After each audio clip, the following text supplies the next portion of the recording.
Tout sur le Congo, on a un clair. Fidèles internautes de Congo Mikili, bonjour et merci de votre fidélité à cette lecture de journaux. Ouvrons cette ronde de journaux par le journal La Prospérité qui titre « Messe à Notre-Dame du Congo, les évêques catholiques, rendez-vous ce soir ». C'est devant les fidèles au cours d'une messe à partir de 18 h à la cathédrale Notre-Dame du Congo que les évêques de la SENCO vont livrer de leur délibération de l'Assemblée générale tenue du lundi 9 au mercredi 11 janvier 2012. Les évêques se sont donné quelques heures de prolongation au regard de l'abondance de la matière et de la complexité de certaines décisions à prendre.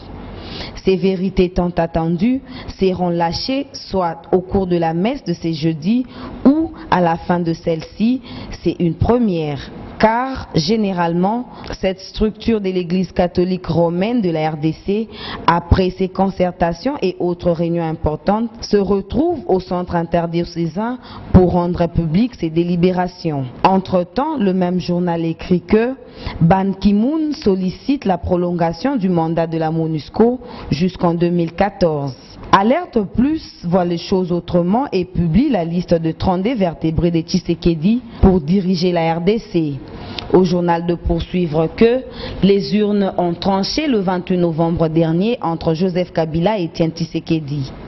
Conscient de sa victoire, les Sphinx de Limete n'entend pas inaugurer les chrysanthèmes pour un Congo ridicule sur les plans internationaux.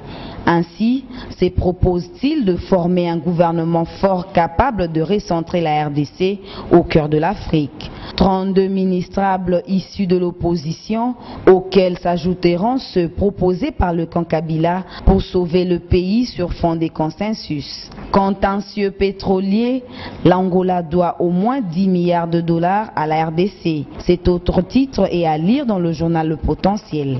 Terminons cette lecture par Congo Nouveau qui titre en une « Un ancien du MLC pour remplacer Mouzito ».